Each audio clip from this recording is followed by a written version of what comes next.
नमस्कार मित्रों, बहुत स्वागत है आपका आपके अपने ही channel the world of billionaires में। और मित्रों, आज का विषय बहुत ख़ास है क्योंकि आज जो जानकारी मैं आपके लिए लेकर के आई हूँ वो आपके या आपके परिवार के किसी न किसी सदस्य के लिए निश्चित तौर पर ज़रूरी होगी, काम की होगी और उससे आपको कोई ना कोई फ़ायदा ज़रूर मिलेगा। आइए जानते हैं। मित्रों, क्या आप जानते हैं कि लगभग 75% या उससे ज़्यादा भारतीय विटामिन डेफिशिएंट होते हैं। मतलब किसी न किसी विटामिन की उनके अंदर में कमी होती है और ये जानते हुए भी कि उनके अंदर में विटामिन की कमी है, उस बात को वो लगातार इग्नोर करते रहते हैं। और ये इग्नोरेंस इतना बढ़ जाता है, इस लगातार इग्नोर करने के कारण यही जो कमी है वो धीरे धीरे धीरे धीरे करके एक गंभीर समस्या का रूप धारण कर लेती है, एक ऐसा सीरियस हेल्थ इशू जिससे फिर निपटने के लिए बहुत परेशानियों का, दिक्कतों का सामना करना पड़ता है। और क्या कारण हो सकता है कि हम भारतीयों में इतनी ज़्यादा तादाद में विटामिन की कमी क्यों है? इसके मुख्य रूप से दो कारण हैं। एक तो है कि ओरल एब्जॉर्प्शन का अच्छा ना होना, ख़राब होना, पुअर होना। और दूसरा कारण है नॉन कंप्लायंस ऑफ ड्रग। जो ड्रग्स होते हैं या जो दवाइयाँ होती हैं उनको ना लेना किसी भी कारण से। अब अगर हम बात करें कि ओरल एब्जॉर्प्शन इतना कम या इतना ख़राब क्यों होता है, उसका कारण ही ये है कि असल में अंडर द टंग एरिया जो होता है वहाँ पर एब्जॉर्प्शन बहुत होता है। लेकिन एब्जॉर्प्शन होगा तब जब आप जो भी आप न्यूट्रिएंट ले रहे हैं उसको उस एरिया पे लगातार वहाँ पर वो पड़ा रहे, तब एब्जॉर्प्शन होगा। अगर वो वहाँ पर टच ही नहीं हो पा रहा है तो उसके लिए फिर एब्जॉर्प्शन वहाँ होना संभव नहीं, क्योंकि हम जितने भी सप्लीमेंट, दवाइयाँ, गोलियाँ, मेडिसिन लेते हैं वो सब के सब कैप्सूल या टैबलेट के फॉर्म में होती है। तो हम उसको निकल जाते हैं। तो इसलिए वहाँ पर क्योंकि कांटेक्ट ही नहीं होता, इसलिए वहाँ पर इसका एब्जॉर्प्शन पुअर ही होता है। अब हम ये जानते हैं कि लोग ड्रग क्यों नहीं लेना चाहते, या कैप्सूल या टैबलेट के फॉर्म में जो सप्लीमेंट होते हैं या न्यूट्रिएंट्स जिनको हम लेते हैं, मतलब जो हमारे आहार से पूरा नहीं हो सकते, बाहरी तौर पे जो हम लेते हैं, तो वो ऐसा क्या कारण है कि लोग लेना नहीं चाहते? इसमें इसका एक सबसे बड़ा कारण तो ये है कि स्वेलोइंग में डिफ़िकल्टी होना, निगलने में। अगर बहुत से ऐसे लोग हैं जो टैबलेट को या कैप्सूल को निगल नहीं पाते, उनको निगलने में इतनी दिक्कत होती है कि वो उनके लिए बहुत बड़ी समस्या हो जाती है। इसी तरह से डोजेस मिस हो जाती है, होने लगती हैं धीरे धीरे, मतलब उससे इंटरेस्ट ख़त्म हो जाता है। फिर एज फैक्टर भी होता है, बच्चे तो वैसे ही नहीं ले पाते और थोड़े 60 प्लस एज के जो लोग होते हैं उनके लिए भी ये गोलियां और दवाइयाँ निकलना काफ़ी मुश्किल काम होता है। और कुछ कल्चरल इश्यूज़ होते हैं, बहुत ज़्यादा मेडिसिन होने के कारण भी लोग नहीं ले पाते। लाइफस्टाइल भी आजकल की ऐसी है कि हम लगातार किसी न किसी काम में बिज़ी रहते हैं, तो जो दवाई लेने की फ्रीक्वेंसी है वो हम नहीं कर पाते। या ऐसे लोग, कुछ लोग ऐसे होते हैं जो ट्रैवलिंग बहुत ज़्यादा करते हैं, तो ट्रैवलिंग करने वालों के लिए बार बार दवाई अपने साथ में कैरी करना, और दवाई लेने के लिए या मेडिसिन या सप्लीमेंट या कैप्सूल को निगलने के लिए वाटर भी चाहिए, ड्रिंकिंग वाटर भी चाहिए, और साथ में कुछ ना कुछ ग्लास वगैरह चाहिए। तो इस तरह की चीज़ें कैरी करना बहुत मुश्किल होता है हर बार। इसलिए भी फिर वो धीरे धीरे नॉन कंप्लायंस ऑफ ड्रग की तरफ सारा मामला चला जाता है। और टेस्ट या ऑर्डर की अगर हम बात करें तो जो कैप्सूल्स और टैबलेट्स होती हैं उनमें कुछ ऐसा स्पेसिफिक टेस्ट और ऑर्डर होता है जो हर किसी को पसंद नहीं होता। ये भी एक कारण होता है कि लोग इन ड्रग्स से दूर भागते हैं। और अब हम जानते हैं कि विटामिन की कमी होने से क्या क्या समस्याएं होती हैं। जब किसी भी विटामिन की कमी होती है तो धीरे धीरे क्या होता है, बार बार वह इंसान बीमार पड़ने लगता है, उसको लो एनर्जी फील होती है, फिर धीरे धीरे माल न्यूट्रिशन का शिकार होता है और थकान का अनुभव होता है। एक बीमारी आती है शरीर में, क्योंकि कमी न्यूट्रिएंट की होने के कारण इम्यून भी कमज़ोर होता है, और इसलिए एक के बाद दूसरी बीमारी, तीसरी बीमारी आना शुरू हो जाती है। अब प्रश्न ये उठता है कि क्या हम इस परेशानी से निजात पा सकते हैं? तो जी हाँ, पा सकते हैं। जो कन्वेंशनल इश्यूज़ हैं, जो पुराने तरीके हैं, जिनको अगर हम छोड़ के नया तरीका अपनाएं ऐसा तरीका जिसको उपयोग करना या जिसको अपनाना इतना आसान है कि आप उस तरीके को अपना करके जो आपने जितना भी इनटेक किया है वाइटल न्यूट्रिएंट या विटामिन, उसका असर बढ़ सके। तो यही जो है एक कारगर तरीका होगा। और इसीलिए मैंने आपसे आज बात की कि मैं जो टेक्नोलॉजी के बारे में आज बात करूँगी वो आपके परिवार के किसी न किसी सदस्य के लिए ज़रूर काम की होगी। क्योंकि ये जो समस्या है एक कॉमन प्रॉब्लम है कि लोग, मतलब हर एक परिवार में कोई ना कोई ऐसा आपको मिल जाएगा जिसके लिए दवाइयों को या कैप्सूल्स को निगलना मुश्किल होता है और बहुत सारी परेशानियां होती जो हम अभी डिस्कस कर चुके हैं।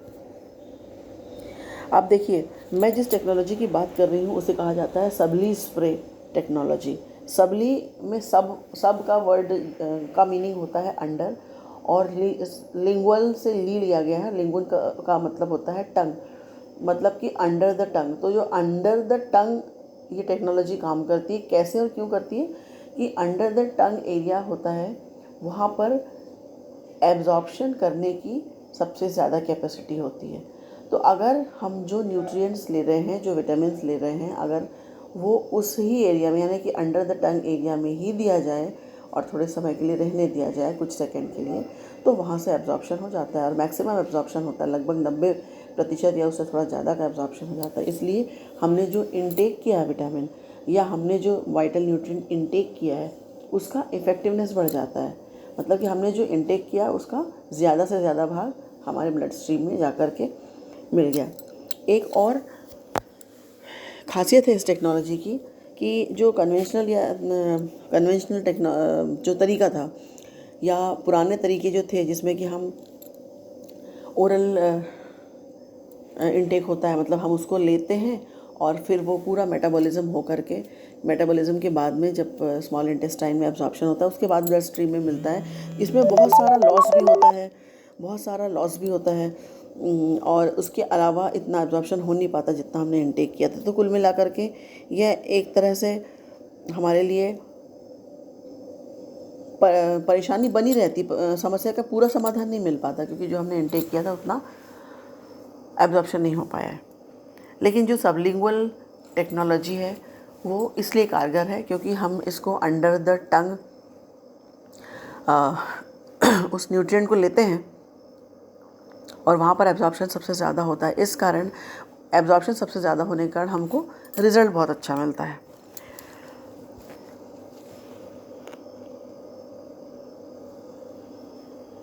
अब जो सबलिंगुअल रूट होता है उसका तरीका बहुत आसान है कि ड्रग को हमने अंडर द टंग रखा या जो न्यूट्रिएंट लेना है उसको अंडर द टंग रखा और थोड़ी देर बाद वो उस एरिया के वेन्स द्वारा, जो ब्लड वेसल्स होते हैं उनके द्वारा वो एब्जॉर्ब कर लिया जाता है, डायरेक्ट ब्लड स्ट्रीम में मिल जाता है। सबलिंगुअल स्प्रे अगर मैं उसकी बात करूं तो वो जो मेटाबॉलिज्म है उससे, मेटाबॉलिज्म के थ्रू जो हम न्यूट्रिएंट लेते हैं, अगर उन दोनों की तुलना की जाए तो सबलिंगुअल स्प्रे टेक्नोलॉजी इतनी कारगर है और इतनी फास्ट है कि बहुत जल्दी जो हमने न्यूट्रिएंट्स लिए हैं या जो भी हमने ड्रग लिया है वो बहुत जल्दी ब्लड स्ट्रीम में मिल जाता है। जबकि मेटाबॉलिज्म जो हमारा कन्वेंशनल तरीका है वहाँ पर मेटाबॉलिज्म होने के बाद, कंप्लीट होने के बाद वो ब्लड स्ट्रीम में वो ड्रग मिलता है और पूरा नहीं मिल पाता। तो इफ़ेक्टिवनेस हमेशा हर बार सबलिंगुअल स्प्रे टेक्नोलॉजी में बेहतरीन होता है। यहाँ पर ये एक फिगर दिखाया गया है ग्राफ के माध्यम से। आप देख सकते हैं कि लगभग 90% तक का एब्जॉर्प्शन जो होता है वाइटल न्यूट्रिएंट का वो सबलिंगुअल स्प्रे टेक्नोलॉजी में हो जाता है as compare to other technologies और other methods of taking drugs. क्या क्या स्टेजेस होती हैं सबलिंगुअल पाथवे में, आइए जानते हैं। सबलिंगुअल स्प्रे में सबसे पहले हम सबसे पहले जो बॉटल है उसको अच्छे से शेक कर लेते हैं और अपने टंग के नीचे वाले यानी कि अंडर द टंग वाले एरिया पर स्प्रे करते हैं। ठीक है, वहाँ पर हमारी सलाइवरी ग्लैंड भी होती है। जब स्प्रे करते हैं तो वहाँ पर जो जुगुलर वेन्स होते हैं वो एक्टिवेट होते हैं और आर्टीरियल सर्कुलेशन होता है, और इस तरह से ये पूरे के पूरे शरीर में ब्लड सर्कुलेशन के माध्यम से ये ड्रग मिल जाता है, और 90% का एब्जॉर्प्शन भी इसीलिए होता है। अब क्या ज़रूरत है, अगर कोई प्रश्न करे कि भाई ज़रूरत क्या है सबलिंगुअल स्प्रे टेक्नोलॉजी यूज़ करने की। अभी हमने इतनी सारी बातें डिस्कस की कि लोग लेना नहीं चाहते और क्यों नहीं लेना चाहते। और मैं एक बार आपको फिर से ये चीज़ बता दूं कि लगभग 84% लोग तो ये हैं कि मतलब उन्हें पिल्स के साइज़ के कारण, कैप्सूल या टैबलेट के साइज़ के कारण बेसिकली उन्हें ड्रग लेना ही नहीं है। वो ये कहते हैं कि हम लेंगे ही नहीं। और 40% लोग ऐसे होते हैं जिनको कि निगलने में दिक्कत होती है। ये तो एक जेन्युइन प्रॉब्लम है। तो ये पर कारण जो भी हो, कुल मिलाकर के 84% लोग कहते हैं कि हमें लेना ही नहीं है, मतलब वो लेने से मतलब भागते हैं, दूर भागते हैं। और जो 40% लोग हैं उनको तो निगलने में ही दिक्कत होती है। तो इसलिए sublingual technology, sublingual spray technology इतनी बेहतरीन टेक्नोलॉजी है जहाँ पर अंडर द टंग एरिया पर उस ड्रग का स्प्रे किया जाता है। रिकमेंड किया जाता है कि कितना स्प्रे करने की ज़रूरत है, 1, 2 या 3। और जब उसका स्प्रे किया जाता है तो वो ब्लड स्ट्रीम में बहुत आसानी से मिल जाता है। क्या फ़ायदा होता है सबलिंगुअल स्प्रे टेक्नोलॉजी यूज़ करने का, आइए जानते हैं। सबसे पहला फ़ायदा तो ये है कि ये फास्टर ड्रग एब्जॉर्प्शन इसके थ्रू होता है। 90% तक का एब्जॉर्प्शन होता है, यानी कि वाइटल न्यूट्रिएंट्स वेस्ट नहीं जाते। जो हमने इनटेक किया वो हमारी बॉडी के अंदर चला जाता है, ब्लड स्ट्रीम में मिल जाता है। मेटाबॉलिज्म की तुलना में ये बहुत अच्छा होता है। मेटाबॉलिज्म में बहुत सारी चीज़ें, बहुत सारे स्टेप्स होते हैं और इसलिए लॉस बहुत होता है इन न्यूट्रिएंट्स का। और सबलिंगुअल स्प्रे टेक्नोलॉजी को उपयोग करना बहुत ही कन्वीनियंट है, बहुत आसान है। एक छोटा बच्चा भी उपयोग कर सकता है। इसको कैरी करना आसान है, एक जगह से दूसरी जगह ले जाना आसान है। अगर कोई ट्रैवल भी करता है तो एक छोटी सी बॉटल है, उसको रखना कोई मुश्किल बात नहीं होती। और फिर उसको यूज़ करना भी आसान है, क्योंकि कोई वाटर की ज़रूरत नहीं है, कोई ग्लास की ज़रूरत नहीं है। बड़े आराम से अपना माउथ कैविटी ओपन करके अंडर द टंग स्प्रे किया जा सकता है। टेस्ट की जहाँ तक बात है कि इसका टेस्ट उन पुराने जो कन्वेंशनल ड्रग्स जो हम लेते थे उनसे अलग होता है, या कह सकते हैं कि अच्छा होता है। तो एक टेस्ट भी एक मैटर होता है। कुछ लोग ना टेस्ट या फ्लेवर के कारण भी बहुत सारे ड्रग्स नहीं ले पाते हैं।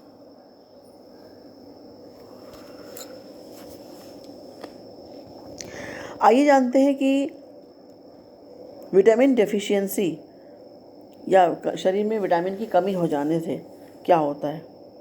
हम बात करते हैं विटामिन डी डेफिशिएंसी की। भारत में लगभग 76% भारतीय विटामिन डी डेफिशिएंट होते हैं। और जब विटामिन डी की डेफिशिएंसी होती है तो आइए जानते हैं कि क्या क्या परेशानियां उन्हें झेलनी पड़ती हैं। उनमें से सबसे पहली परेशानी है जॉइंट पेन। जॉइंट पेन झेलना पड़ता है। फिर है ड्राई स्किन होने लगती है, ब्लड प्रेशर का हाई होना, बार बार मूड बदलना, मूड स्विंग जिसे कहा जाता है, वेट बढ़ जाना, एक्सेसिव स्वेटिंग होना, हमेशा थकान का अनुभव होना, और डाइजेस्टिव रिलेटेड कोई भी प्रॉब्लम होना। इसके अलावा इम्यून सिस्टम का कमज़ोर होना। ये सब कारण हैं, ये सब सिम्टम हैं विटामिन डी की डेफिशिएंसी के। इसी तरह से अगर हम विटामिन सी डेफिशिएंसी की बात करें तो विटामिन सी की जो डेफिशिएंसी है वो लगभग 73% भारतीयों में पाई जाती है। और विटामिन सी की उपयोगिता क्या है, इसके बारे में तो हम सब बहुत अच्छे से जानते हैं। जब अभी हाल ही में पेंडेमिक यहाँ पर पूरे विश्व में जब हुआ था तो हर किसी को ये समझ में आ गया कि विटामिन सी शरीर के लिए कितना ज़्यादा आवश्यक है। और विटामिन सी की डेफिशिएंसी होने के क्या क्या सिम्टम्स हैं, तो यहाँ पर भी जॉइंट पेन, ड्राई स्किन होती है। इसके अलावा ड्राई और स्प्लिटिंग ऑफ हेयर देखा जाता है। स्लो वुंड हीलिंग होती है, घाव बहुत धीमे धीमे भरता है, मसूड़ों में सूजन आना, ब्रश करने में परेशानी होना, नोज़ ब्लीडिंग होना, डाइजेस्टिव डिसऑर्डर का होना, और साथ में इन सब के कारण इम्यून का कमज़ोर होना। ये सब विटामिन सी डेफिशिएंसी के सिम्टम्स हैं। अब हम बात करते हैं vitamin B12 deficiency. B12 deficiency लगभग 47% इंडियंस में पाई जाती है और विटामिन B12 डेफिशिएंसी के सिम्टम्स होते हैं जिसमें डिजीनेस लगना, हाँ मतलब कभी भी बहुत आप फ्रेश फील नहीं करते, मूड चेंज होता रहता है बहुत जल्दी जल्दी, टेम्परेचर बॉडी में बना रहता है। इसके अलावा शरीर में पिन या नीडल्स कुछ चुभ रही हैं इस तरह का अनुभव होता है, थकान का अनुभव होता है, आँखों में देखने में समस्या शुरू हो जाती है, चलने फिरने में दिक्कत होने के साथ साथ मुंह में छालों की समस्या बढ़ जाती है और स्किन जो है वो उसका रंग, उसका कॉम्प्लेक्शन हम कह सकते हैं कि वो ख़राब हो जाता है। ये सब कारण है ये सब सिम्टम्स है विटामिन 12 की डेफिशिएंसी के। इन डेफिशिएंसी को देखने के बाद हमें समझ में आया कि अगर इस तरह से विटामिन की डेफिशिएंसीज़ को पूरा नहीं किया गया तो ये सब आगे जा कर के बहुत सारे हेल्थ इश्यूज़ जनरेट करती हैं। तो इसलिए हमारे लिए एक ऐसी टेक्नोलॉजी का हमारे सामने होना बहुत ज़रूरी है जिसको उपयोग करना आसान है, जिसको हर व्यक्ति उपयोग कर सकता है। तो इसीलिए वेस्टीज ने प्राइम एब्जॉर्बिड सबलिंगुअल स्प्रे टेक्नोलॉजी को इंट्रोड्यूस किया है। और ये जो टेक्नोलॉजी है इसका फ़ायदा ये है कि यहाँ पर एब्जॉर्प्शन बहुत फास्ट होता है वाइटल न्यूट्रिएंट्स का, बेटर कंप्लायंस बेटर है, मतलब लोगों के अंदर में उसको लेने का, उसको उपयोग करने का अगर हम रेशियो की बात करें तो बहुत अच्छा है। और क्योंकि हमने जितना भी न्यूट्रिएंट लिया है उसका 90% एब्जॉर्ब हो जाता है तो रिज़ल्ट बहुत अच्छा आता है। रिज़ल्ट अच्छा आता है तो डेफिशिएंसी जो है या जो प्रॉब्लम जिससे हम जूझ रहे हैं वो भी जल्दी ठीक होती है। अब हम बात करते हैं कि क्या ज़रूरत है वेस्टीज प्राइम एब्जॉर्बिड की। तो इसकी ज़रूरत इसलिए है क्योंकि ये सबलिंगुअल स्प्रे टेक्नोलॉजी है, इसका पेटेंट के लिए अप्लाई कर दिया गया, हालांकि वो अभी फ़िलहाल में पेंडिंग है। इनोवेटिव आइडिया है, फास्टर अप्रोच है और एफिशिएंसी बहुत ज़्यादा है क्योंकि 90% का एब्जॉर्प्शन होता है। और जो पुराने तरीके हैं जिसके कारण लोग ड्रग नहीं ले पाते थे तो ये भी बहुत आसान है उनके लिए इस टेक्नोलॉजी को यूज़ करके ड्रग को लेना। तरीका बहुत आसान है, हम कैसे इसको ले सकते हैं। सबसे पहले तो always shake well before use, सबसे पहले अच्छे से शेक कर लेना है बॉटल को और उसके बाद under the tongue directly spray करना है। बहुत आसान तरीका है। आइए जानते हैं Vestige prime Absorbit vitamin C की क्या खासियत है।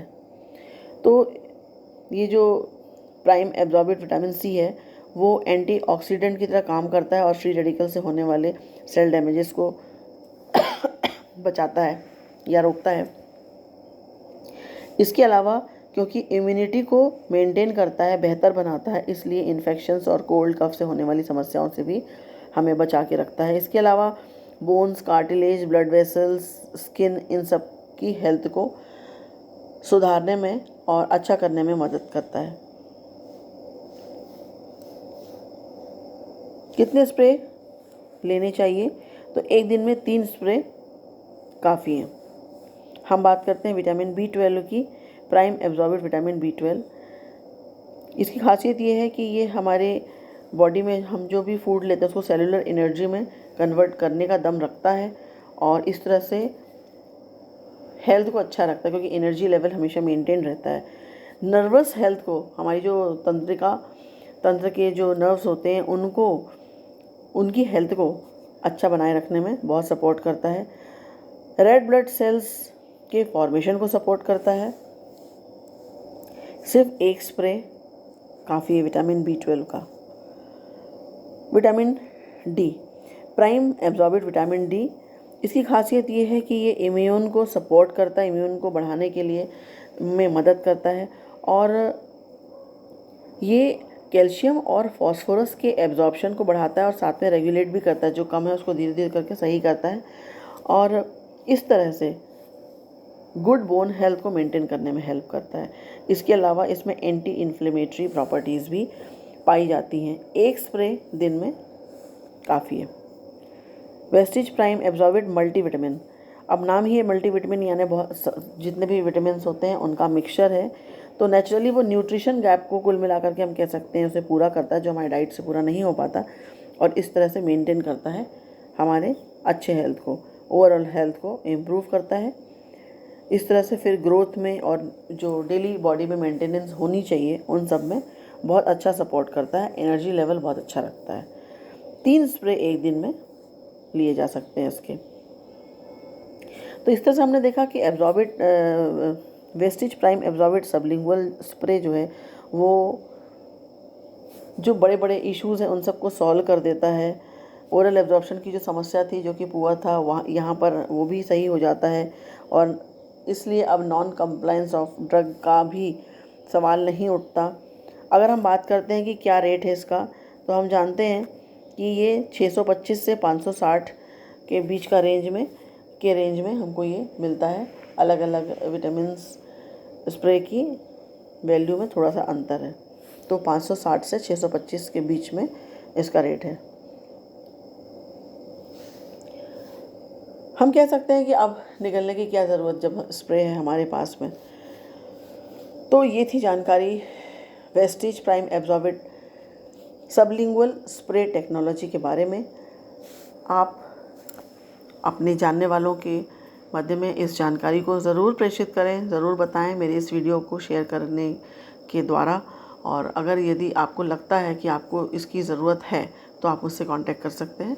मैं आपको इसके लिए बेहतर सलाह दूंगी और आप अपनी बहुत सारी विटामिन डेफिशिएंसी से होने वाली समस्याओं से निजात पा सकते हैं। तो thank you very much friends for watching. Wish you wealth.